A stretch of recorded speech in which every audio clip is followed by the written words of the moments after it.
सर्वतांना नमस्कार. सुजाता शिवण क्लासमध्ये तुमचं खूप खूप स्वागत आहे.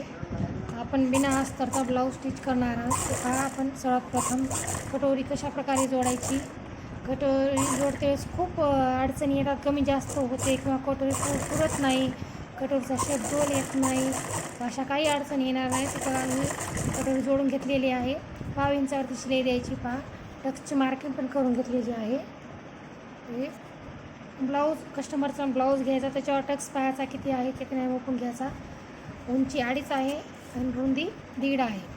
अशा प्रकारे टक्सची मार्किंग करून घेतलेली आहे. हे पहा, खास करून स्केलचा वापर करायचा, जेणेकरून आपला टक्स तिरपा वगैरे जाणार नाही, सरळ येईल वगैरे, एका रेषेमध्ये येते, काही अडचण येत नाही. पहा कशा प्रकारे टक्स आलेला आहे.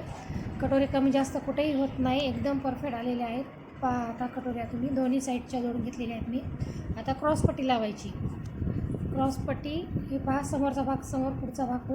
क्रॉसपट्टी जोडते वेळेस समोर अर्धा इंच इतकी अशी क्रॉसपट्टी समोर सोडून जोडून घ्यायची क्रॉसपट्टी, जेणेकरून आपला शेप ना कर्व शेपचा छान आकार येतो कटोरीच्या खाली. तर पहा मी कटोरीचं जोडत आहे. कटोरीला शिलाई अर्धा इंचावर द्यायची.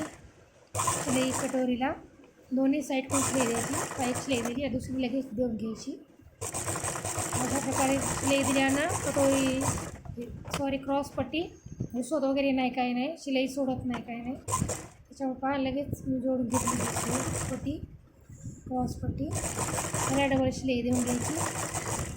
प्रत्येकाला 2 शिलाई देऊन घ्यायच्या, जेणेकरून आपला ब्लाऊज ना उसवणार नाही. पहा आता आपण होल्ड केलेलं त्याच्यामध्ये टाकलेले आहे. पहा कपडा कशा प्रकारे काढून घेतलेला आहे. पहा कटोरी वगैरे एकदम बरोबर आलेली आहे. दोन्ही अशा प्रकारे दोन्ही कटोऱ्या जोडून घेतलेल्या, क्रॉसपट्टी पण जोडून घेतलेली आहे. आता पहा, आयपट्टी आणि हुकपट्टी लावायची. आयपट्टी ही 2 इंचाची, हुकपट्टी ही 3 इंचाची आहे. त्याला 5 इंचावरती शिलाई मारून घ्यायची. 5 इंचावरती शिलाई द्यायची दोन्ही पट्ट्याला. अशा प्रकारे शिलाई द्यायची. लगेच दुसरी पट्टीला शिलाई देऊन घ्यायची.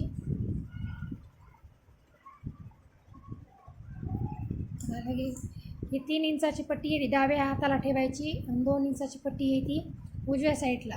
अगोदर आपण उजव्या साईडची लावून घेत आहोत. 2 इंचाची जी पट्टी आहे ती हुकपट्टी, आयपट्टी सॉरी, ही पहा अशा प्रकारे लावायची. त्याला डबल शिलाई देऊन घ्यायची. शिलाई देते वेळेस कपड्यावर द्यायची, कटोरीवर येऊ द्यायची नाही. आता होल्ड करून घ्यायचं, परत शिलाई करून द्यायची. पहा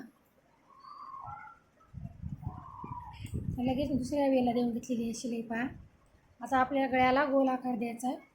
कस्टमरचा ब्लाऊज घ्यायचा, त्याची माप पाहायची आणि वरून गोल आकार देऊन घ्यायचा गळ्याचा. पहा अशा प्रकारे. पहा गोल आकार देऊन स्केलने ही करायची. गळा करीत आहे मी. पहा अशा प्रकारे गोल आकार. खूप ताईला गळा गोल येत नाही, कोणाचा त्रिकोण गळा येते, अशा गोल सेट येत नाही. पहा किती छान गोल गळा आलेला आहे. ते आपण साईडचा पहा आता लगेच. अशा प्रकारे गळा गोल आलेला आहे आपला. हे पहा दोन्ही, हे पहा आपला गळा कशा प्रकारे आलेला आहे. चला आता पाठीमागचा भाग घेऊता. तर टक्स वगैरे देऊन घेऊता. टक्स मी अगोदर मार्किंग केले. उंची 4 इंच घ्यायची, अर्धा इंच रुंदी घ्यायची. टक्स देऊन घ्यायची.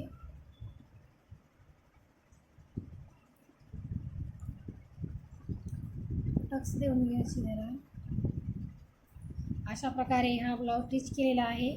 त्याच्यानंतरचा पुढचा व्हिडिओ